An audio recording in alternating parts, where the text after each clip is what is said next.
네, 오늘 리빙 호프 두 번째 시간 산소망 베드로전서 1장 3절에서 17절까지의 꽤나 긴 이 구절들을 좀 이렇게 압축해서 좀 나누도록 하겠습니다. 우리 베드로전서 1장 3절에서 4절 우리 두 구절 큰 목소리로 한번 읽겠습니다. 시작.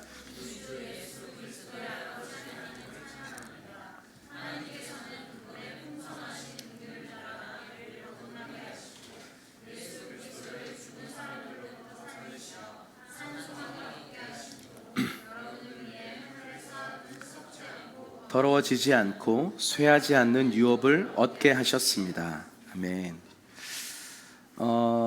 지난주 얘기한 것처럼 베드로전서의 배경은 AD 63년에서 64년 사이에 일어났던 대박해 사건, 로마 화재 사건을 누명을 씌워서 그리스도인들을 박해하기 시작했던 이 네로 황제의 사실 극악무도한 그런 정치적인 희생양이 되었던 크리스천들의 그 핍박 이야기가 그때 이 베드로전서가 쓰여진 시대적 배경입니다.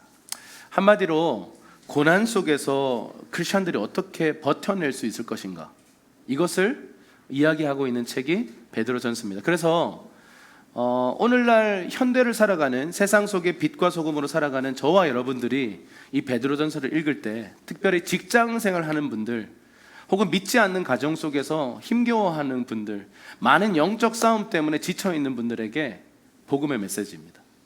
그리고 베드로는요, 기질상 베드로 기질, 우리가 이렇게 얘기할 정도로 아주 인간적인 기질이에요. 그리고 예수님께서 베드로에게 초대 교회의 어떤 목자로서 그를 세웠어요. 내 양을 쳐라 그랬어요. 그러니까 이거는 목회자의 전형입니다. 제자들 중에서 목회자의 전형이 바로 이 베드로예요. 물론 묵하고 막 다혈질이고 막 이런 연약함이 있지만 성령 안에서 통치받은 그 베드로를 통해서 초대교회의 수많은 어린 양들이요 그리스도께 붙들려졌고 부르심을 향해서 굳게 설 수 있었습니다. 바로 그 겉면의 책이 베드로전서인 것이죠. 자, 오늘 이 베드로전서 1장 3절에 보니까 이런 얘기를 하는데, 제가 준비한 그림이 하나 있는데 여러분 한번 그림 한번 보실까요? 이게 이제 1986년작인데 조지 프레드릭 와츠라고 하는 사람이 그린 그림이에요. 보시면 한 여인이 이렇게 누더기 옷을 입고 있고, 뭔가 눈은 멀어버린 듯한, 그래서 이 눈을 이렇게 가리고 있고 뭔가 이렇게 절망에 빠져 있는 느낌입니다. 그리고 저 악기가 리라라는 악기인데 하프랑 비슷한 거죠. 여러 줄이 있는데 줄이 다 터지고 지금 몇 줄 남았어요? 한 줄 딱 남았어요. 그래서 이 작품이 처음 이렇게 세상에 소개됐을 때 미술평론가들은 이 그림의 이름은 절망이다 이렇게 했어요. 근데 이 프레드릭 와츠라고 하는 이 사람은 이 그림의 이름을 호프라고 했어요. 소망 이렇게 표현했어요. 근데 이 평론가들은 이게 무슨 소망이냐, 이건 절망이다, 누가 이걸 소망이라고 생각하느냐 라고 막 비판했어요. 그런데 와츠는요 끝까지 이건 소망을 그린 것이다 라고 얘기하는 거예요. 근데 여러분 자세히 보시면 정말 누더기와 같이, 여기 보면 지구본이거든요. 밑에 있는 이 부분이 지구본 위에 한 여인이 이렇게 막 힘겨워서 거의 쓰러지기 직전의 상태에 이 악기를 연주해야 되는 악기도 줄이 다 터져버리고 한 줄만 딱 남아있는 상태. 그런데 여러분, 다 터졌지만 한 줄은 남았어요. 모든 줄이 끊어진 게 아니라 한 줄이 남아있어요. 그리고 자세히 보시면요, 이 명암을 보세요. 이 여인을 향해서 지금 여인은 볼 수 없지만, 눈이 멀어버려서 볼 수 없지만 빛이 비춰지고 있는 거 보이십니까? 이거를 이 화가는요 소망으로 표현을 한 거예요. 그리고 수많은 이 그림을 본 사람들이, 정말 힘겨운 상황 속에서 씨름하던 수많은 사람들이요 이 그림을 보고 다시 소망을 갖게 됐어요. 저는 이 그림을 보면서 굉장한 의외성을 가진 메시지였다라는 생각이 들어요. 소망이라고 하는 단어와 희망은요 좀 달라요. 한국어의 이 희망과 소망은 좀 다른데, 희망은 뭐냐면 나에게서부터 출발되는 바람이에요. 그런데 소망은 어떤 거예요? 내게서부터 출발되는 게 아니라 그 대상이 주는 바람이에요. 여러분, 소망은요, 마치 모든 것이 다 무너져버린 것과 같은 절망스러운 이 상태에 있다 할지라도 하나님으로부터 어떤 빛이 비춰질 때, 그리고 저 줄이 하나 남아있을 때, 저것이 바로 소망이라는 것입니다. 네, 이제 없애주시면 됩니다. 베드로전서 1장 3절에 보면 이런 말씀이 있습니다. 다시 읽어볼게요. 시작. 우리 주 예수 그리스도의 아버지 하나님을 찬양합니다. 하나님께서는 그분의 풍성하신 긍휼을 따라 우리를 거듭나게 하시고. 여러분, 살아있는 소망이라고 할 때 이 모든 것의 시작점은 뭐냐면 거듭남이에요. 만약 저와 여러분들이 거듭나지 않은 상태라면 우리에겐 그 어떤 소망도 없습니다. 여러분의 삶에 성령 안에서 여러분이 다시 태어난 경험이 없다면 니고데모처럼 종교 생활은 오래 했고 교회 생활 오래 해서 그냥 기독교가 너무 익숙하고 너무 좋은데 내 안에 정말 다시 태어나는 이 영적 경험이 없었다면 우리는 어떤 소망도 가질 수가 없다고요. 그래서 우리가 어디서부터 출발해야 돼요? 내가 정말 거듭난 게 맞나? 여기서부터 출발해야 돼요. 그리고 정말 맞다면요, 우리가 어떻게 하면 자라갈 수 있을까를 고민하고 성경이 제시하는 그 길을 따라 걸어야 됩니다. 그냥 내 생각을 따라서 그냥 교회 생활을 하면요, 사람은 자라나지 않아요. 그래서 여러분, 이 베드로전서가 왜 참 우리에게 소중한 책이냐면, 어떻게 하면 자라갈 수 있는가? 어떻게 하면 사회생활을 크리스찬답게 할 수 있는가? 어떻게 하면 고난에 성경적으로 대처할 수 있는가를 계속해서 반복해서 이야기하고 있습니다. 오늘 특별히 이 거듭남에 대해서 좀 잠깐 살펴보겠습니다. 거듭남은요, 기독교의 시작점이 되는 메시지예요. 거듭남이라고 하는 것을 이렇게 연결하고 있죠. 긍휼이 풍성하신 하나님께서 우리를 거듭나게 하셨다. 하나님의 자비가 우리를 거듭나게 하셨다라고 하는 것이죠. 여러분, 우리는 죽을 수밖에 없었던 우리인데 우리를 살려주신 것은요, 그분의 자비예요. 요한복음 3장 3절 한번 읽어볼게요. 시작. 예수께서 그에게 이렇게 말씀하셨습니다.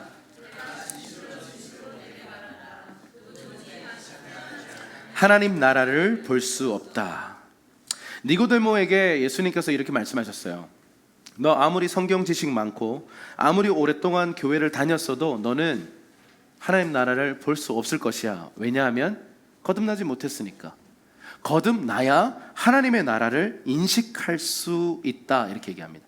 여러분, 하나님의 나라를 인식해야 소망을 가질 수 있어요. 하나님 나라를 인식해야 어떤 우리의 삶의 방식이 바뀔 수가 있어요. 여러분, 우리가 그 천국은 마치 이런 노래 아시죠? 천국은 마치 밭에 감추인 보화. 여러분, 천국은 진짜 감춰져 있다고요. 밭에 감춰져 있는 보화라서요, 그거를 파가지고 발견해야 인생이 바뀌지. 여러분, 제자가 되십시오, 막 제자의 삶을 걸어가십시오, 아무리 말해도요 못 걸어요. 천국을 경험해야 합니다. 하나님의 나라가 어떤 나라인지를 경험하지 못하고 그것이 계시가 없으면요, 삶의 변화 일어날 수 없습니다. 만약 삶의 변화가 그거 없이 일어나는 것을 우리는 율법주의라고 그래요. 그리고 그건 가짜예요. 얼마 못 가서 그냥 무너져 버립니다. 우리가 정말 내가 들고 있는 이 소중한 가치를 버릴 만큼 소중한 가치가 정말 하나님 나라가 맞다면, 아니 그거보다 더 강력한 하나님의 가치가 맞다면 내가 쥐고 있는 요 별거 아닌 걸 놓을 수 있죠. 근데 이거 못 놓는 이유를 먼저 아세요? 그 실제를 맛보지 못해서 그래요. 그걸 맛볼 때 이 짝퉁은 버리는 거예요. 여러분, 우리 그거에 대한 확신이 없으면요, 일단 이거라도 잡고 있어야 돼. 지푸라기라도 잡고 있어야 안정감을 느끼죠. 그거 버려. 대안이 있니? 대안이 있어야 됩니다. 여러분, 그래서 제자의 삶을 강요할 수 없어요. 헌신하십시오. 물론 도전할 수 있는데요, 헌신을 강요할 수 없다고요. 봐야 가능해요. 영광을 봐야 십자가를 짊어져요. 영광도 못 본 사람한테 십자가 짊어지라 그런 건 사실은 어떻게 보면 영적 폭력이에요. 우리 어린 애기한테요, 야, 칼 가지고 이렇게 뭐 채소 썰고 고기 좀 썰고 여기 막 도배 새로 넣고 뭐 이렇게 말한다면 아동 학대잖아요. 할 수 없는 것을 우리가 어쩌면 영적인 무지함 때문에 영적인 아주 큰 일을요, 영적으로 아직 성숙하지 못한 사람한테 막 강요해서 막 시험 들고 막 신앙 버리고 막 공수 떠나버리고 이런 일들이 진짜 참 많이 봤어요. 차라리 그 일 안 하는 게 나아요. 차라리 그 사역 내려놓는 게 맞아요. 잘못하면 정말 다칠 수 있어요. 근데 기도하기 전보다 기도한 후가 더 치열해요. 왜요? 말씀드렸잖아요. 똥물을 가만히 놔두면 시간이 지나면 침전돼요. 그래서 맑은 물로 착각하게 될 만큼 꽤 맑아 보여요. 그런데 여러분, 실상은 똥물이에요. 근데 그게 본질이 드러날 때가 언제예요? 탁 진동이 있으면 어떻게 돼요? 또 막 더러운 물들이 가득 차요. 이 물을 어떻게 하면 정화할 수 있습니까? 지금 그런 일을 하고 있잖아요. 뭘 통과해야 되죠? 정화조를 통과해야 됩니다. 아주 간단하네요. 정화조를 통과하면 그 필터들을 막 복잡한 필터, 그죠? 그걸 통과하면 이 더러운 이 찌꺼기들이 거기서 다 걸러지는 거죠. 이 과정 없이요, 다들 괜찮은 척하고 산다고요. 시간 좀 지나니까 침전되니까 맑아 보이니까 좀 어때요? 저 잘 지내요. 잘 지내긴 뭘 잘 지내. 깊은 아픔이 보이는데. 여러분, 우리가 정말 주님 앞에 치유받으려면요, 이런 말 하지 마세요, 제발. 저는 다 치유받았습니다. 이 사람 100% 치유 안 받은 사람이에요. 우린 100% 치유 못 받아요. 주님 앞에 서는 그날까지 우리 안에 아픔이 있어요. 상처가 있다고요. 그분이 오셔서 완전히 통치하시는 그때가 되면 우리가 100% 변화되겠죠. 그런데 우리는 그 영화의 단계에 들어가기 전까지는요, 끊임없이 죄와 싸워야 돼요. 여러분, 50살, 60살, 70살, 80살 돼도요, 죄와 싸워야 돼요. 교만이 올라오고, 정치욕이 올라오고, 인정욕이 올라오고요, 별의별 욕심들이 다 올라옵니다. 옛날에는 밥 먹는 욕심이 심했다면 나중에 이제 나이 들면, 물론 나이 들어도 이렇게 심할 수 있지만 좀 바뀝니다. 인정받고 싶고, 명예를 얻고 싶고, 막 내 이름이 나고 싶고, 뭐 이런 거 있잖아요. 내 사람들이 많아졌으면 좋겠고. 그래서 그것 때문에 일어나는 직장 내에, 심지어 학교 내에 이런 막 다툼들을 많이 봤어요. 욕심. 여러분, 우리가 이 모든 것의 시작점이 되는 이 변화의 시작은요, 거듭남입니다. 여러분, 거듭나셨나요? 일단 아멘 하셨다면 일단 됐어요. 근데 만약에 여러분 안에 확신이 없다면 부르짖어 기도하십시오. 하나님은 지금 당신이 정말 거듭나기를 그 누구보다 원하세요. 이런 기도를 잘 못하겠어요. 거듭나지 않은 사람이 어떻게 기도를 합니까? 영이 살아나야 영적 존재이신 하나님과 연결될 수 있는데, 아니 뭐 거듭나지도 않은 채 기도를 하려고 하니 기도가 안 되죠. 예배도 안 되고, 영적인 어떤 말을 할 때마다 자꾸 졸고. 왜 그래요? 피곤해서? 아닙니다. 영적인 상태입니다. 영적인 문제예요. 뭐 설교만 하면, 찬양만 하면, 기도만 하면 사르르 눈이 감긴다? 그럼 물론 피곤할 수 있는데요, 영적인 문제일 때가 참 많아요. 자, 하나님의 나라를 봐야 변화된다 그랬어요. 자, 그러면 이 하나님 나라에 대해서 좀 더 여러분들과 좀 나누겠습니다. 그림. 자, 이 세대를 살아가고 있는 우리들이 오는 세대라고 불리는, 주님 다시 오셔서 세우시는 그 세대가 오는 세대예요. 지금 우리는 이 세대를 살고 있지만 오고 있는 세대가 있어요. 그게 주님 다시 오셔서 세우실 그 영원한 제너레이션이에요. 자, 그런데 성경은 무엇을 예언하고 있냐면 The day of the Lord, 주님의 날이 임할 것이다 라고 예언해요. 그런데 이 주님의 날을 우리가 수평적으로 그렸는데, 사실은 이 주님의 날이 우리 그 구약 성경에 보면 그 날에 이후에 주님의 날에, 여호와의 날에, 여호와의 크고 두려운 날에, 그러니까 이게 구약 성경이 하나로 그냥 주님의 날이 올 것이다. 그리고 예수님이 주님의 날에 오셨어요. 근데 놀라운 사실은요, 구약에 살았던 유대인들은 주님이 오시면 그걸로 끝나는 줄 알았어요. 이제 영원한 통치로 들어가는구나, 메시아 왕국이 완성되는구나. 아니요, 주님 오셨다가 죽고 살아나셔 다시 올라가셔요. 그래 안녕 그러고 가버렸어요.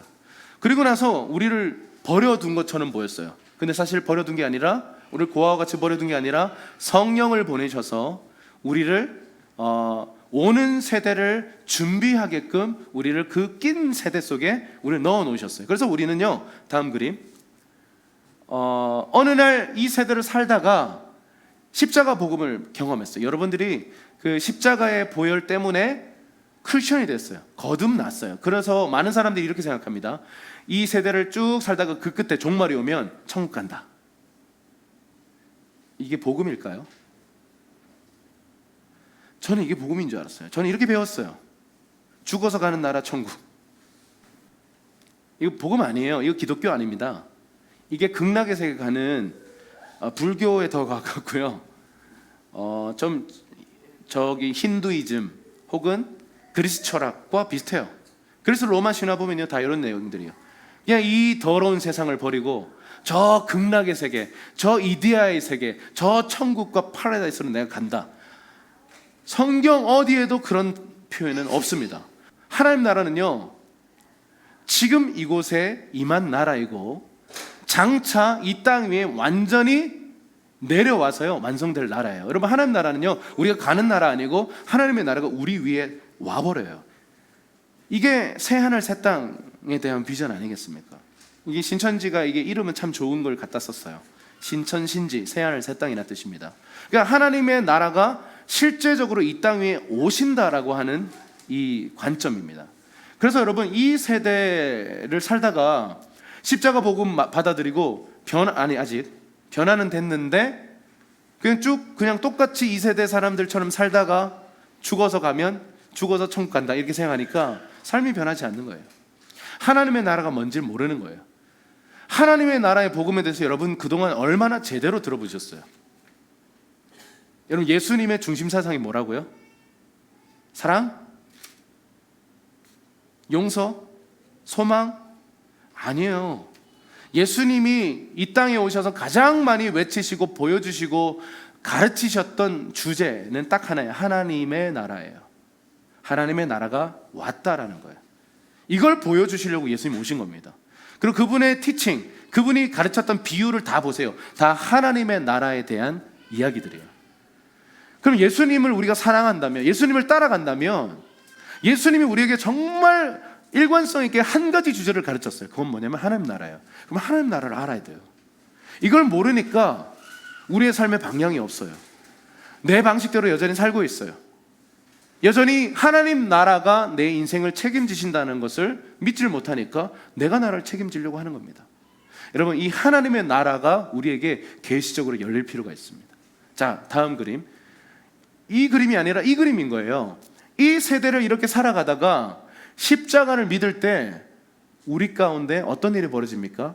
오는 세대, 다시 말해서 하나님의 나라, 그 영원한 하나님 나라가요 이미 우리의 삶에 침투해 들어왔어요. 그런데 문제는 눈에 안 보여.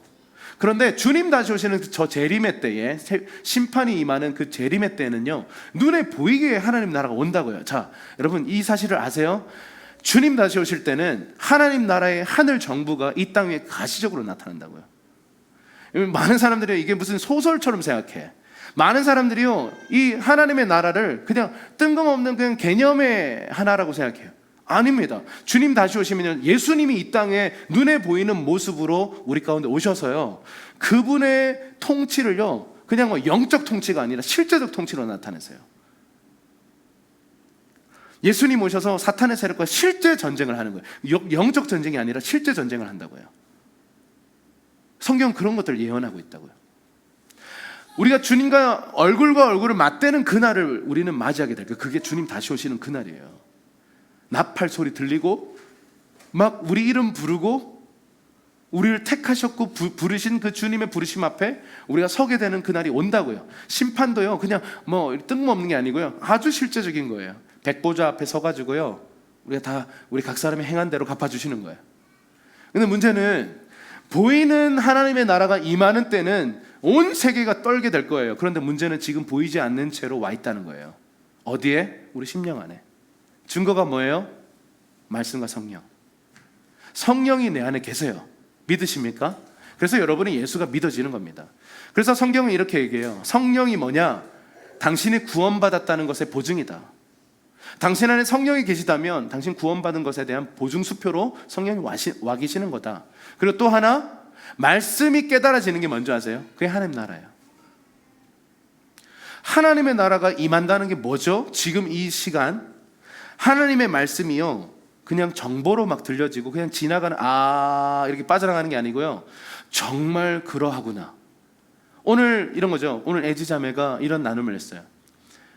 하나님은 정말 나를 도와주실 수 있는 전능한 하나님이십니다 라고 하나님이 어떤 분이신가를 얘기했는데, 많은 사람, 대부분 사람들이 이러고 지나갈 수 있어요. 그렇지 뭐. 왜냐하면 우리가 아니까요. 지식적으로 알고 있죠. 그 반대하는 사람은 없어요. 근데 문제는 그걸 믿는 사람은 깨달은 사람들이에요. 그게 뭐냐면 하나님의 나라가 그 심령에 임한 사람들이에요. 깨달고 나면, 그걸 믿고 나면요, 말이 바뀌어요. 하나님 나를 도우실 수 있다. 말이 바뀌어요. 도우실 수 없다는 사람한테 막 혼내요. 도우실 수 있다니까. 막 증거를 막 자꾸 제시해요. 나 봐. 나 뭐 없다고 생각했는데 있어. 이게 뭐예요? 증거예요. 간증이에요. 말이 바뀌고 행동이 바뀌어요. 삶이 바뀌기 시작합니다. 하나님 나라는 추상적인 게 아니라 말씀을 깨닫는 거예요.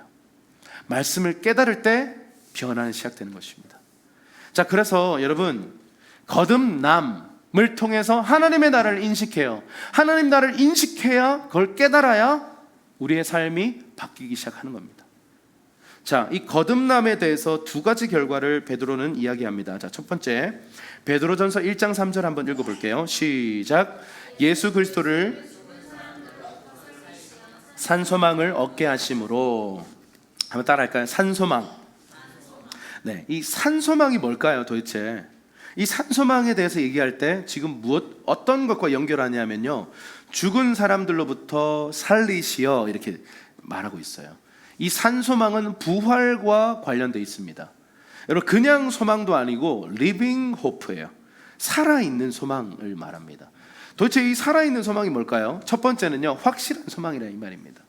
성경을 읽다 보면 이런 표현들이 있어요. 예수님이 부활의 첫 열매가 됐으니까 너희는 나중 열매로서 너희도 부활하게 될 거야. 여러분, 몸의 부활을 믿으십니까? 우리 나중에 육신은 죽을 거예요. 썩어버릴 거예요. 장례 치르고 나면 우리 육신은 없어져요. 그런데 주님이 몸의 부활을 주실 것이다라고 얘기해요.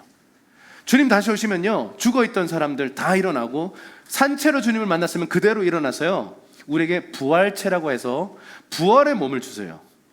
빨리 받고 싶어요. 정말 궁금해요. 얼마나 아름다운 부활체를 주실지 참 기대가 돼요. 그러나 여러분, 우리가 이 몸을 잘 관리해야겠죠. 할렐루야. 네.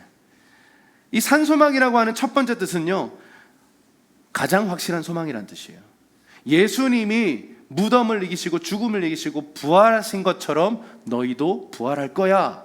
그러니까 살아있는 소망이다, 이렇게 말한 거예요. 두 번째 뜻은 뭐냐면, 죽어있는 소망이 아니고 지금 이 순간에도 살아서 움직이는 소망이라 이 말입니다. 하나님의 나라에 대해서 다시 보십시다. 다음 그림. 하나님의 나라가 아직 완성되지 않았어요. 그런데 이미 우리 가운데 임했습니다. 믿으십니까? 일단 아멘 해놓고 보세요.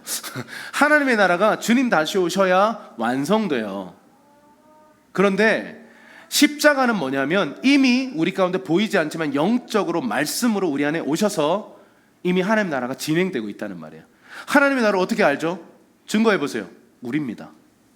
우리가 지금 이렇게 살고 있는 방식이에요. 우리가 전혀 세상과 다른 방식으로 걷고 있잖아요. 그런데 사라지잖아요. 생존하잖아요. 아니, 생존할 뿐만 아니라 열매가 나요. 새로운 길이 나고 세상에게 대안을 제시하고 있다고요. 그게 교회고 하나님 나라입니다. 눈에 보이지 않기 때문에 사실 초신자 때는 힘들어요. 어떻게 해야 되지? 정말 살아계시나 할까? 여러분, 주님의 마음을 권면합니다. 뛰어들어 보세요. 반만 이렇게 발 한쪽 이렇게 걸치고 있지 말고요, 그분의 강물에 에라 모르겠다 하고 뛰어들어 보세요. 처음엔 죽을 것 같이 막 허우적거릴 겁니다. 근데 이내 당신이 박태환보다 수영 더 잘한다는 사실을 알게 될 거예요. 우리는 치킨이 아니라 뭐라고요? 바보새가 아니라 알바트로스. 네, 알바트로스입니다. 한번 날면 그냥 막 6일을 날아버리는 거예요. 지금은 이게 사람들이 볼 때 바보 같은 거죠. 저와 여러분이 그런 존재라는 걸 믿고요, 뛰어드는 거, 그게 하나님 나라 밭에 감추어진 부활을 딱 봐야만 뛰어들 수 있다고요. 그러니까 뛰어들지 않는 사람들을 비난하거나 정죄하지 마세요. 판단하지 마세요. 기다려 주셔야 돼요. 자꾸 막 왜 너는 안 하냐, 왜 똑바로 안 하냐. 아니요, 봐야 하죠. 보지 않고 하는 사람들이 무섭다고요. 그거 율법주의라고요. 그건 하나님과 연결되지 않은 채 쇼하고 있는 거기 때문에 그 사람 괴로워요. 그리고 사탄의 늪에 빠져 있는 거라고요. 그러면 하나님으로부터 오는 그 어떤 도전이 있을 때 우리가 용기를 내서 뛰어드는 건 필요하지만 강압적으로 누군가의 강요에 의해서 하나님 나라를 막 살려고 하는 것은요, 그건 말도 안 되는 거예요. 그렇게 하다가 나가 떨어진 여러 사람들을 케어하고 있는 중입니다. 요한복음 6장 56절입니다. 읽어볼게요. 시작. 누구든지 내 살을 먹고 내 피를 마시는 사람은 영생이 있고 내가 마지막 날에 살릴 것이다. 자 보세요. 마지막 날에, 아까 그 그림 계속 띄워놔주세요. 마지막 날에 완전히 살리고 완전히 부활되고 완전히 살아나는 그날이 오는데 지금 이미 영생이 있을 것이다, 이렇게 말합니다. 여러분, 영생은요, 영원을 살아가게 하는, 영원을 하나님 나라에서 살아가게 만드는 어떤 중요한 개념인데요, 영생은 지금도 맛볼 수 있는 거예요. 그래서 놀라운 겁니다. 자, 정리합니다. 하나님의 나라는 주님 다시 오실 때 이 땅 위에 가시적으로 임할 거예요. 그런데 문제는 하나님의 나라는 지금 이 순간에 우리의 삶에, 우리의 인생에, 우리 가정에, 가문에, 직장에, 침투에 들어오신다는 사실입니다. 그게 하나님 나라, 예수님이 가르치셨던 하나님 나라의 현재성이에요. 하나님 나라는 미래에만 있는 게 아니고 네가 죽어서 갈 천국이 아니라, 물론 가겠지만 지금 이 순간에도 누릴 수 있는 나라가 하나님 나라야. 근데 내 인생은 왜 이렇게 지옥 같죠? 왜 내 인생에 이런 절망이 있죠? 라고 말한다면 아직 우리가 밭에 감추어진 보화를 보지 못했고 내 거 아직 팔지 않고 들고 있는 거예요. 집 팔고 땅 팔고 냉장고를 다 팔아야 돼요. 괜찮겠어요? 우리의 사랑 냉장고, 우리 먹을 거 없어도 계속 열잖아요. 보고 이렇게 먹을 거 많이 사놓은 날 이렇게 괜히 열어보잖아요. 열어보고 이렇게 먹지 않아도 이렇게 깊은 만족이 가끔 이렇게 먹을 거 없으면 막 빡치고 그렇잖아요. 근데 그 냉장고를 판다, 그 가사에 정말 공감합니다. 집 팔고 땅 팔고 냉장고 팔아서 그 밭을 사는 그런 바보가 어디 있어요. 광신자죠, 광신자. 자, 여러분, 광신자, 진짜 광신자가 되어서는 안 되지만요, 광신자처럼 보이는 게 제자들이에요. 왜 저렇게까지 신앙생활해? 왜 저렇게 고생해? 왜 그러는 거야? 적당히 좀 해. 여러분, 많은 우리 어르신들이 이런 얘기를 합니다. 신앙생활 적당히 해라. 광신자는 되지 마라. 여러분, 우리가 이 광신자의 기준이 언론에 나왔던 이단들을 이제 기준으로 삼고 있다는 것을 좀 알아야 돼요. 근데 여러분, 우리가 제대로 예수님을 따라가면요, 세상이 다 노하는데 혼자 예스하는 사람이거든요. 그래서 세상이 다 예스하는데 혼자 노하는 사람이니까 이거 참 난감해요. 그리고 광신자처럼 보여요. 광신자는 아니에요. 미친 건 아니에요. 어쩌면 미쳤는지도 모르죠, 예수께. 좀 기준점이 다르지만 여러분, 우리가 정말 제대로 이 하나님의 나라를 살아가기 위해서는요, 이 영생의 현재적 경험이 필요해요. 근데 요한복음 뭐라고 얘기하냐면, 영생이 뭐라고 해요? 하나님을, 그리스도를 아는 것이다, 이렇게 얘기해요. 여러분, 만약에 여러분이 현재 이 정부의 대통령님과 아주 각별한 사이다, 그럴 리는 없겠지만 그렇다고 해봅시다. 그러면 여러분이 평소의 삶 속에 공공기관과 어떤 뭘 이렇게 만났을 때, 어려움을 만났을 때 여러분에게 어떤 내면의 변화가 시작되겠습니까? 요즘 이제 그런 안 좋은 소식들이 좀 내가 누군 줄 알아? 이런 대사 있잖아요. 뭔가 믿는 구석이 있는 거거든요. 여러분, 우리가 지금 하나님의 자녀가 되었고 하나님 나라의 이 엄청난 지원을 받는 자가 됐다는 말이 무슨 뜻인지를 모르니까 자꾸 세상에 나가서 우리의 삶에 어떤 풍파가 왔을 때, 이런 고난이 왔을 때 푹 주저앉아 버립니다. 그리고 저와 여러분은요, 이러한 것들에 흔들릴 만한 존재가 아니에요. 우리 존재는 정말 고귀한 존재고 하나님의 자녀이고 놀라운 권세를 가진 사람입니다. 그래서 우리 옆 사람에게 당신은 정말 놀라운 존재입니다 한번 얘기해 주시죠. 네. 추석 많이 힘들었나요? 네. 고린도전서 15장 23절 큰 목소리로 읽어볼게요. 시작. 부활에는 각자 자기 차례가 있습니다. 첫째는 첫 열매이신 그리스도이시고 다음은 그리스도께서 다시 오실 때 그분을 믿었던 모든 성도들입니다. 무화과 나무의 비유를 제가 말씀드렸어요. 첫 열매가 따지면 이후에 반드시 많은 열매가 맺힌다 그랬어요. 그러니까 이게 첫 열매와 많은 열매는 어떤 상관관계예요? 첫 열매가 만약 안 맺히면 뒤에 열매도 안 맺혀요.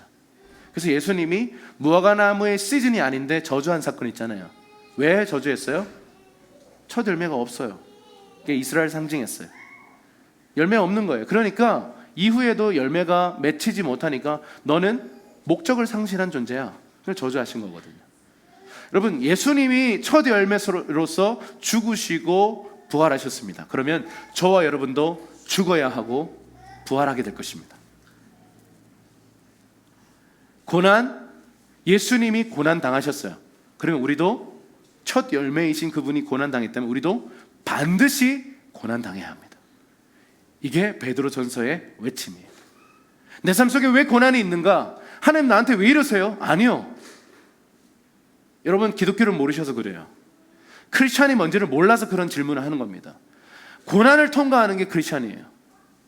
첫 열매이신 예수님이 고난을 통과하셨고 고난과 죽으심 끝에 부활하신 것처럼 저와 여러분도 고난을 통과하게 되고 그 고난 속에서 죽게 될 거예요. 그리고 부활하는 것입니다. 다윗은 이렇게 고백합니다. 고난이 내게 유익입니다. 고난을 통해서 내가 주님을 닮아갑니다. 내가 거룩해집니다. 이렇게 얘기해요. 저와 여러분들이 고난을 대하는 자세가 바뀌어야 돼요. 고난이 없었으면 좋겠습니다. 하나님 이 고난을 빨리 벗어나게 해주세요. 여러분, 이런 기도 주님 응답하지 않으세요. 왜냐하면 우리 크리스찬의 길은 고난을 통과하는 길이기 때문에 그렇습니다. 아멘이십니까? 아멘이 별로 없네요. 여러분, 기도하면 고난이 더 옵니다. 기도 안 하던 사람이 기도하잖아요. 고난 그냥 종합 선물 세트가 막 부어집니다. 왜요? 영적인 세계로 한번 생각해 보세요. 자, 기도 안 하던 인간이 갑자기 무릎 꿇었어. 쟤 왜 저래? 영적 세계에서 자꾸 쟤 왜 저러지? 아니야, 아닐 거야. 근데 기도 막 열심히 했어요. 막 방언으로 막 기도하고 막 주야 막 기도했는데 그날 은혜도 부어졌어. 성령이 막 역사하셨어. 기도의 영이 막 부어졌어요. 비상사태예요. 죄 하나가 기도하기 시작하면 무슨 일이 벌어질 줄 알거든요. 그래서 여러분, 떼거리로 공격해요. 아니, 옆집 악한 영까지 빌려가지고요, 떼거리로 공격해서 얘 다시는 기도 못하게 막 공격합니다. 여러분, 그때가 돌파의 때예요. 그때 포기하면 안 돼요. 그때 이빨 깨물고요, 계속 밀고 나가야 된다고요. 아마 여러분이 헌신 안 하다가 갑자기 헌신하잖아요. 인생이 꼬입니다. 엄청 힘들어질 거예요. 영적 공격이 막 한다발 올 겁니다. 왜요? 얘 헌신하면 큰일 나니까. 근데 여러분, 그게 뚫리면 어떤 일이 벌어지는 줄 아세요? 레벨이 달려져요. 넥스트 레벨로 가요. 그리고 이 공격은 사라집니다. 내가 강해져요. 물론 이 레벨에 맞는 공격이 옵니다. 그래서 더 힘들죠. 주님 앞에 서는 날까지요, 우린 고난 당할 수밖에 없어요. 세상이 여러분을 만약에 너무 사랑한다, 여러분 크리스찬 아닐 가능성이 있어요. 은총을 얻을 수 있어요. 다니엘처럼요. 근데 다니엘도 은총을 얻는 그룹이 있었지만 다니엘 죽이려고 하는 세상이 있었어요.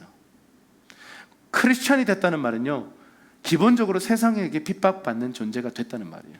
그래서 세상 속에 있을 때 이 거룩한 왕따의 이 감정을 느낄 수밖에 없는 게 우리예요. 아무리 여러분 친근하게 다가가 보세요. 그 끝은요, 우리를 대적합니다. 왜요? 소속이 달라요. 빛과 어둠의 영적 전쟁에 어쩔 수 없이 편이 갈라져 있다고요. 그래서 한계가 있습니다. 그래서 여러분, 기독교 공동체, 교회가 모이면 그렇게 절실한 이유가 그래요. 우리가 막 모여서 좋지 않다는 건 뭐냐면 크리스찬 라이프를 살지 않아서 그래요. 일주일 동안요, 막 복음 전하다가 막 고통받고 막 억울함을 당하고 막 두들겨 맞았어. 그러면 주일날 오면요, 얼마나 애틋한지 아세요? 내가 복음을 위해 고난받고 수고하다가 주일날 오면요, 공동체가 너무 보고 싶어. 그런데 여러분, 반대로 막 죄만 짓고 살다가 그냥 막 개판으로 살다가 주일이 왔어. 그럼 오기 싫죠. 초대교회 공동체가 왜 그렇게 끈끈했습니까? 왜 목숨을 걸고 모였습니까? 핍박이 너무 심했어요. 가다가 잡히는데도요, 그거 알면서도 가는 거예요. 왜? 공동체에 함께 모여서 떡을 떼고 나눠야 내 신앙이 지켜지니까. 아주 조심스러운 생각이 들어요. 저는 지금 다음 시즌 안으로 우리가 뚫고 들어가잖아요. 그래서 다음 시즌이 만약에 엄청난 핍박의 시즌이라면 여러분 어떻게 하시겠습니까? 어쩌면 초대교회 공동체가 예루살렘이 좋사오니 그러면서 예루살렘에서 막 이러고 있을 때 결국 핍박과 고난이 닥쳐오자 그들이 존재가 깨어나고 교회가 교회되어서 하나님 나라의 확장을 불러온 것처럼 어쩌면 한국 교회는 점점 더 설 자리가 없는 핍박의 시즌으로 들어갈지 모르겠다는 생각이 많이 듭니다. 그리고 이 베드로전서를 보면서 지금 우리가 이것에 붙들려 있지 않으면 다음 시즌에 우리가 버티지 못할 수도 있겠다는 생각이 들어요. 살아있는 소망이 없으면요, 고난이 왔을 때 어떡하시겠어요? 재정적인 아주 그냥 실제적인 재정적인 어떤 부분들의 위협이 딱 왔을 때, 당장 이번 월급에 문제가 생겼을 때, 혹은 여러분의 예를 들어서 신앙에 대해서 말하기 시작하면 재정적인 이 사회적인 손해를 보기 시작할 때 여러분 어떻게 하시겠어요? 아주 극단적인 케이스는 이런 거죠. 콜럼바인 총기 난사 사건 어떤 거예요? 이 여자아이가 그 학교에서 유명한 전도자였어요. 예수님을 사랑했고, 근데 이 사탄주의 아이들이요, 하여튼 이 총기 소유가 참 이게 허락된 미국이 참 무서워요. 이 단순히 우상 숭배하는 자들이 아니고요, 사탄 숭배하는 그룹의 애들이 총을 들고 와가지고 막 갈겨버리는 거예요. 두두두두두. 그러고는요, 자기 반의 친구들한테 가가지고 제일 먼저 머리에다가 총을 겨누고 나서 너 예수님 안 믿는다고 말하면 살려주겠다. 예수님을 믿는다고 말하면 나 죽이겠다 그랬어요. 이 아이가요, 아무런 고민 없이요, 나는 예수님을 믿는다라고 말했어요. 그러자마자 총을 당겼어요. 그래서 현장에서 죽고 막 이렇게 난사를 하는 바람에 많은 아이가 죽어서 미국에 그때 당시에 정말 난리가 나요. 그 일이요, 미국 전체에 충격을 줬어요. 그러면서 여러분 이 사건이 막 소개되고 언론으로 나가기 시작하면서요, 한 소녀가 순교한 이 사건 때문에요, 무슨 일이 벌어지냐면 기도의 운동들이 막 일어나요. 여러분, 그래서 일어난 운동이 뭐냐면 미국의 어마어마한 이 기도 운동, 부흥 운동이었던 더콜 운동이었어요. 사실 그 더콜 운동의 영향력으로 한국에서 시작된 운동이 어게인 107이었어요. 전 세계로 이 한 아이의 이 순교 죽음 때문에요, 영적인 분위기가 바뀌는 거예요.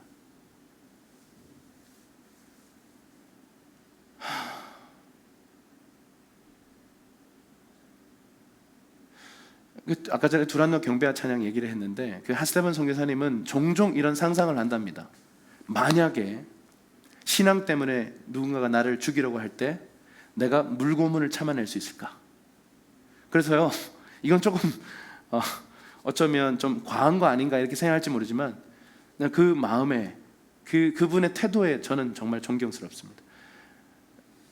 샤워하실 때마다요, 물고문을 참는데요, 욕조에 물을 받아놓고요, 버틴답니다. 내가 숨을 못 쉬어도 예수를 부인하지 않을까.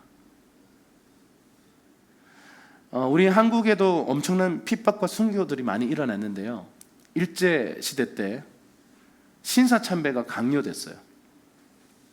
낮 12시 정오가 되면요, 동방요배라고 해서 동쪽을 향해서 일어나서 이렇게 절을 해야 돼요. 그런데 이것을 한국교회가 결의하기를 이것은 종교의식이 아니다, 이것은 문화다. 저는 이 말이 무서워요. 이건 종교의식이 아니라 이건 문화일 뿐이다. 그러니 대예배 중에요, 11시에 시작되는 대예배 중에 12시 종이 딱 울려요. 그러면요, 온 교회가 일어나서 동쪽을 향해서 절했어요. 이게 우상숭배 아니라고 얘기했어요. 명백한 우상숭배예요. 문화를 통해서요, 우상숭배가 우리에게 엄청나게 들어옵니다. 어마어마한 강력한 능력으로 우리에게 오고 있어요. 근데 우리는요 거기에 다 잠식당하고 문화니까 옛날에는 음란한 문화였는데 지금은 모두가 다 그렇게 하니까. 옛날에는 저건 부정한 거였는데 지금은 다 그렇게 문화적으로 수용하고 있으니까 괜찮은 거예요. 문화라는 이름으로요 다 뚫고 들어와요. 여러분, 만약에 여러분 자 한번 지금 이 순간 여러분의 신앙 수준에서 내 목에 칼을 들이다 대고 너 예수 부인하면 살려줄게. 세례 받는 분들에게 얘기하고 싶은데 지금 세아밖에 없네. 그게 기독교야. 그런 핍박이 와도 예수를 선택할 수 있겠는가? 지난주 말씀드렸잖아요. 네로 황제의 그 핍박 때문에 그냥 나무에 매달아 가지고 밑에부터 장작으로 태웠다고요. 살아있는 사람을요. 근데 기록에 의하면 엄마, 아빠, 딸 다 타고 있는데 엄마가 노래를 부르기 시작해요. 무슨 노래? 주 예수보다 더 귀한 것은 없네. 이 노래를 부르는데요, 그 경기장에 수많은 사람들이 지금 불타고 있거든요. 한 사람이 부르기 시작했는데 불타고 있는 모든 사람들이 막 그 노래를 부르니까요, 죽여! 이랬던 그 경기장을 관람하고 있던, 정말 극악무도하죠.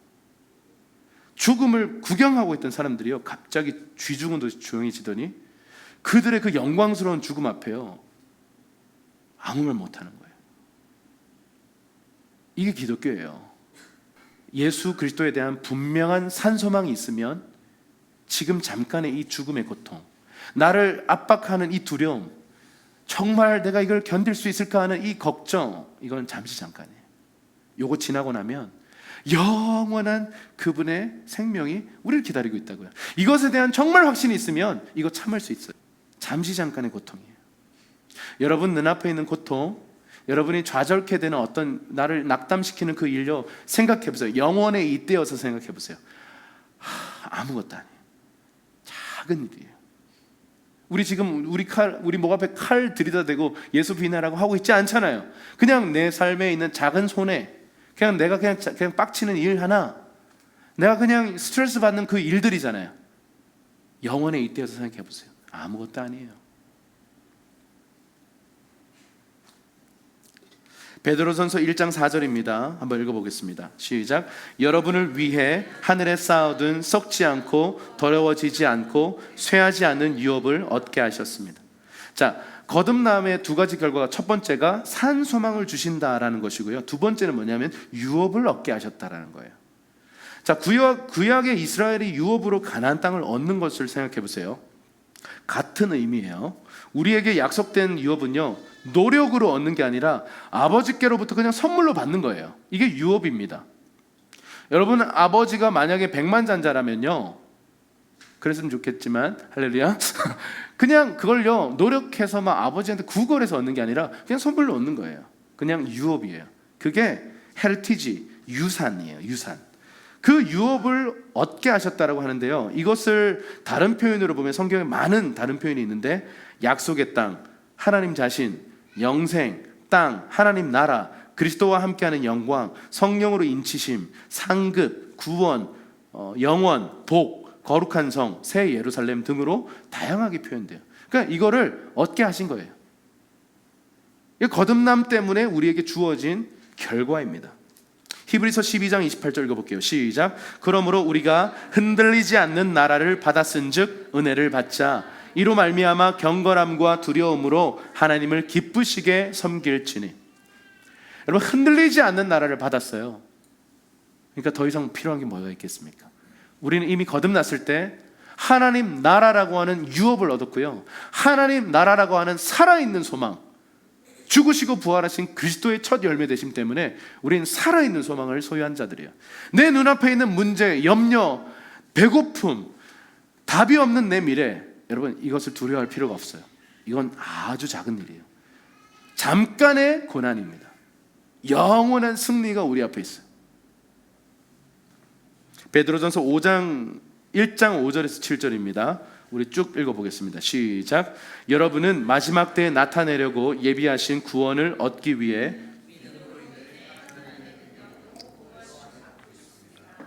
그러므로 여러분은 이제 온갖 시험을 당해 잠시 근심하게 되었으나 오히려 크게 기뻐합니다. 그것은 여러분이 당하는 믿음의 시련이 불로 연단해도 없어질 금보다 더 귀해 예수 그리스도께서 나타나실 때에 칭찬과 영광과 존귀를 얻게 하려는 것입니다. 구원의 소망을 향해서 우리가 지난 시간에도 얘기했지만 순례자로 부르심을 받았어요. 그냥 순례자는 방랑자가 아니라 그랬어요. 정확한 목적과 이 목적을 따라서 움직인 사람들인데 우리의 최종 목적지가 어디예요? 천성이에요. 하늘의 도성.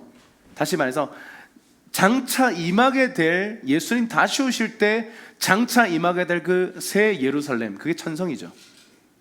네. 하늘의 도시. 거기를 향해 우리는 가고 있어요. 근데 문제는 뭐냐면, 제가 이 말씀을 준비하다가 뭐가 생각나냐면 철로역정이라는 그 영화가 생각나서요. 밤에 봤어요. 금요일 밤에 보는데, 그때 당시 이제 저희 아이들과 사모님은 극장 가서 봤는데 제가 그때 같이 못 봤어요. 근데 재밌었다 하더라고요. 좋았었다 하더라고요. 그래서 언젠가 한번 꼭 봐야지 그랬는데, 이 말씀을 준비하다가 이 순례자를 생각하다 보니까 철로역정이 생각났어요. 그래서 철로역정을 봤는데, 여러분, 그래서 이게 너무 좋더라고요. 그래서 우리 모두가 꼭 봐야 될 이야기예요. 여러분, 천성을 향해 가는 신앙생활의 여정은요, 힘들어요. 고난이 반드시 있고 반대가 있고 핍박이 있습니다. 이거 없으면 안 돼요. 근데 여러분, 이 시간, 이 여정을 뚫고 가는 이 모든 게 신앙생활이라는 것을 우리는 인정해야 돼요. 꽃길만 걸어라, 이거 하나님 나라 아닙니다. 이 세상에 존재하는 한 우리는 고난을 겪을 수밖에 없다라는 것을 받아들여야 돼요. 그래서 우리에게 필요한 게 뭐냐면 순례자의 마음이에요. 이 땅은 잠시 잠깐 거쳐가는 순례길, 여행길이라는 거죠. 진짜 우리가 있어야 할 곳은 어디예요? 우리의 본향은 저 천국입니다. 이 의식을 계속 갖고 살아야 돼요. 이거 안 갖고 살면 이 땅에 가서 집착하게 됩니다. 더 나은 더 많은 소유, 더 나은 생활 환경, 더 행복한, 우리가 그냥 세상에서 말하는 그 행복을 추구하는, 똑같은 행복을 추구하는 크리스천이 되어버린다고요. 잠시 잠깐이에요. 잠시 잠깐이에요. 아니요, 저는 여러분들이 행복한 가정이 됐으면 좋겠어요. 그리고 할 수만 있다면 여러분의 가정의 상황, 재정, 집, 많은 것들이요, 누릴 수 있는 하나님의 축복이 임하기를 주님의 이름으로 축복합니다. 이거 나쁜 거 아니에요. 그런데 여기 집착하는 건 나쁜 거예요. 그게 죄예요. 세상 가치에 휩쓸리는 거예요. 우리의 진짜 본향은요, 내가 아무리 좋은 집에 살아도, 내가 아무리 좋은 장비를 갖고 있고, 내가 아무리 좋은 차를 갖고 있어도요, 사실 이거 그냥 잠시 잠깐 내게 맡겨주신 청지기적 그냥 맡겨주심이에요. 이걸 가지고 하나님 나라를 섬기라는 거예요. 우리의 본향은 거기에 있어요. 그러니까 이건 잠시 잠깐 거쳐가는 그냥 이동 경로 중에 들리는 곳이라는 거죠. 이걸 우리가 알아야 되는데 계속해서 여기에 집착한다. 내가 누군지 몰라요. 순례자인지를 몰라요. 여러분, 그 철로역정 보면요, 그 천성을 향해 가거든요. 천국을 향해 가는데 자꾸 돌아요. 유혹에 걸려가지고 딴 데로 셉니다. 또 딴 데로 새고 늪에 빠지고 막 그렇게 하는데, 여러분, 그때마다 하나님의 사람들이 와서 막 도와줘요. 글로 가면 안 된다고, 속았다고. 근데 여러분, 가면 갈수록 이 길이 좁고 이상하거든요.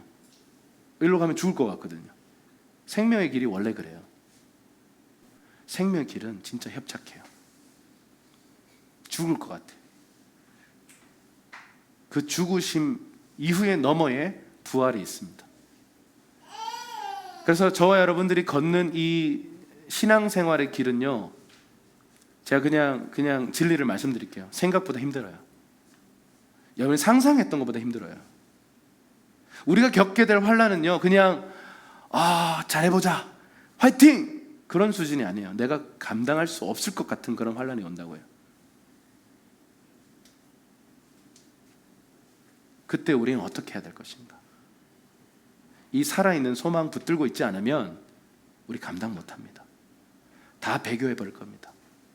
교회 그냥 없어집니다. 지금 중국 정부가 교회 엄청 핍박하죠, 그죠? 교회 많이 부셨어요.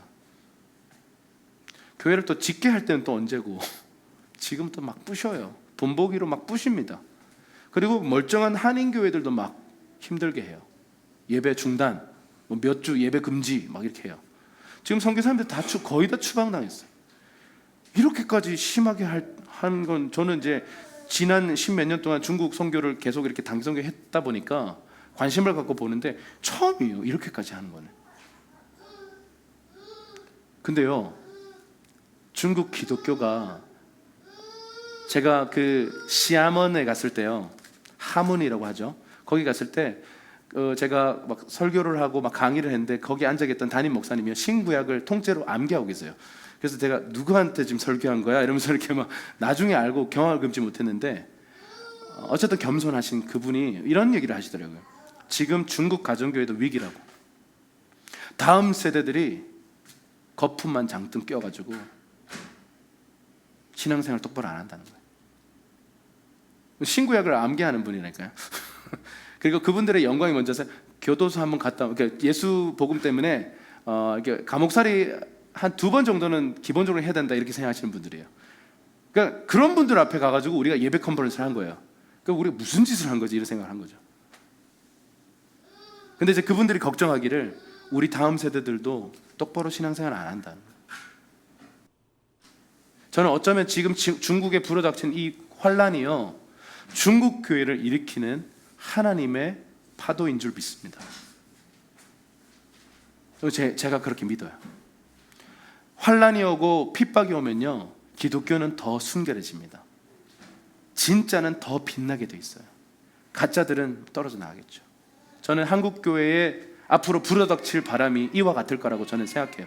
개인적인 견해예요. 이런 핍박과 제도적인 압박과 어려움들이 왔을 때, 사회적인 어려움들이 왔을 때 여러분 신앙을 그래도 유지할 수 있겠습니까?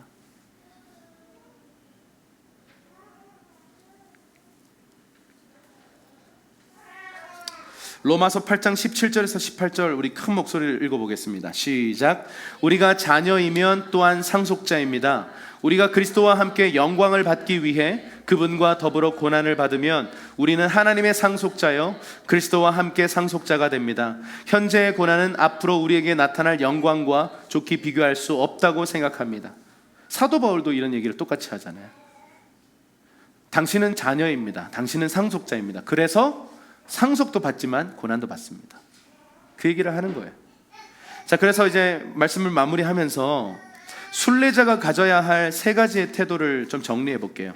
자, 베드로전서 1장 13절입니다. 큰 목소리로 시작. 그러므로 여러분은 마음의 허리를 동이고 정신을 차려 예수 그리스도께서 나타나실 때, 첫 번째 따라합시다. 근신하라. 근신이라는 단어는 뭐냐면요, 내가 집중해야 할 것에만 집중하라는 거예요. 선택과 집중이에요. 그러니까 이게 근신하지 못하는 게 뭐냐면 이것도 하고 저것도 하고 막 정신없이 막 향방 없이 가는 거예요. 근신하는 마음 뭐냐면 절제된 마음을 뜻해요. 다 할 수 있지만 절제하는 거예요. 그리고 정말 내게 하라고 하시는 그 일을 위해서 에너지를 아껴두는 거예요. 옛날에 여러분 주일 성수가 강조되던 한국교회 시절, 여러분 주일이 참 중요합니다. 오늘날 우리가 성경적으로 가져야 할 주일 성수의 자세가 분명히 있어요. 안식일의 원리를 가져야 돼요. 나중에 기회가 되면 좀 더 자세하게 공부를 하겠습니다만, 근데요, 옛날에 이런 얘기까지 하셨어요. 주일날 와서 피곤해서 예배 드리지 못하는 인생 살지 말라는 거예요. 토요일부터 삶을 절제하라는 거예요. 그래서요, 옛날 어른들은요, 주일날 돈도 못 쓰게 하는, 약간 좀 지금 생각하면 너무 율법적이지 않은가, 근데 그분들의 정신만큼은 숭고했어요. 주일은 안식일이기 때문에, 약간 문자 그대로 안식일이기 때문에 일하면 안 돼, 주님만 바라봐야 돼. 그래서 장을 토요일날 다 보고요, 그리고 토요일 저녁부터는요 약속이나 뭐 바깥 스케줄 안 잡아요. 왜요? 주일을 지키려고, 주일 성수하려고. 헌금도요 전날 저녁에 다리미로 빳빳하게 달아요. 우리가 그걸 보면서 와, 대단하다, 혹은 난 저렇게 못하겠네, 이런 생각이 들지 모르겠습니다. 그러나 그분들의 마음에 있었던 그 숭고한 주님을 향한 마음은요, 우린 배워야 돼요. 절제해야 돼요. 근신하는 마음을 가져야 합니다. 두 번째, 따라합시다. 거룩하라. 자, 읽어볼까요? 시작. 여러분을 부르신 분이 거룩하신 것처럼 여러분도 모든 행실에 거룩한 사람들이 되십시오. 기록되기를 내가 거룩하니 너희도 거룩하라고 하셨습니다. 이게 굉장히 우리에게 부담되는 구절이죠. 나 거룩하지 못한데. 여러분, 거룩을요, 율법적으로 자꾸 생각하면 안 돼요. 거룩은 관계예요. 거룩은 방향입니다. 이런 겁니다. 내가 이게 사모님과 이렇게 부부 관계인데 제 방향이요, 사모님을 향해서만 향해 있을 때 그게 거룩한 거예요. 그게 거룩한 사랑이에요.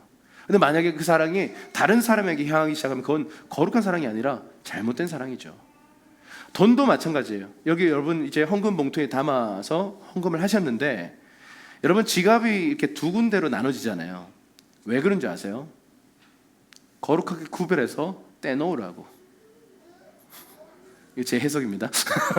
지갑 회사에 물어봐야 되는데 일단 제 해석입니다. 11조 뭐 감사한 거 떼놓으라고 이렇게 두 군데로 해놓은 거예요. 목적을 가지고 떼놓으라고.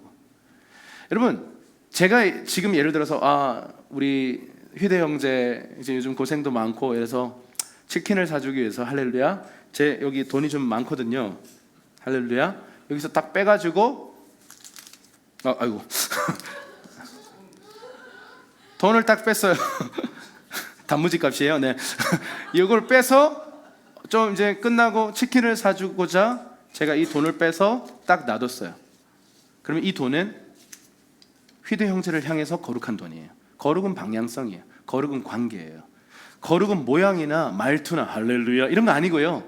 뭐 양복을 입어야 거룩한 게 아니고요. 거룩은 그 관계적으로 그 사람과 존재를 향해서 방향을 맞출 때 그게 거룩입니다. 주님이 우리를 향해서요, 거룩하라 그러셨어요. 그런데 이렇게 얘기했어요. 내가 너를 향해 거룩하다. 나 너밖에 없어. 나 너를 위해서 죽을 수 있는 사람이야. 내 마음은 너를 향하고 있어. 그러니 너도 거룩해. 자, 거룩이 율법이 아니고 율법 준수가 아니고 너 마음을 다해서 나에게 오지 않겠니? 그게 거룩이에요.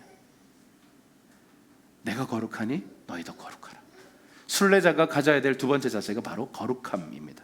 세 번째, 따라합시다. 두려워하라. 베드로전서 1장 17절입니다. 시작. 또한 여러분이 사람을 외모로 취하지 않고 각자의 행위대로 판단하시는 분을 아버지라고 부르고 있으니 나그네로 사는 때를 두려움으로 지내십시오. 나그네로 살아가는, 순례자로 살아가는 이때에 우리가 두려움으로 지내라는 거예요. 여러분, 우리가 이 두려움은 막 뭐 공포스럽고 막 부정적인 그런 감정이 아니고, 하나님 아버지는 그 최종 골라인에 서 계시는 그분은 내 아버지이시지만 심판자인 거예요. 그래서 그 거룩한 두려움요, 이걸 갖고 살아가라는 것이죠. 여러분 정말 소중한 이 막 깨지기 쉬운 보석을 여러분 손에 쥐고 있어요. 그럼 여러분 어떻게 걸어가시겠습니까? 이렇게 걸어가시겠어요? 그렇게 하다가 어머 이렇게 또 깨지고 막 두들겨 맞고 이렇게, 이거는 아니잖아요. 조심하라, 두려워하라. 이건 뭐냐면 정말 소중한 가치가 나에게 있기 때문에 조심조심 걷는 거예요. 순례자가 걸어갈 때 이렇게 걸어가야 돼요. 철로역정을 보면요, 수많은 방식으로 주의를 분산시켜요. 그리고 좋아 보이네? 그러면 그쪽으로 가게 만들어요. 여러분, 우리에게 있는 이미 주어진 하나님 나라는요, 최고의 보석입니다. 그래서 근신하고 그분만 바라보는 그 거룩함을 가지고 두려워하면서 걸어가는 게 순례자의 삶이에요. 산소망을 가지십시오. 예수님께서 죽으시고 부활하셨습니다. 그래서 저와 여러분도 죽음을 경험할 만한 수많은 어려움들을 겪지만 여러분이 반드시 죽어야 하고 다시 부활하게 될 것입니다. 기도하겠습니다.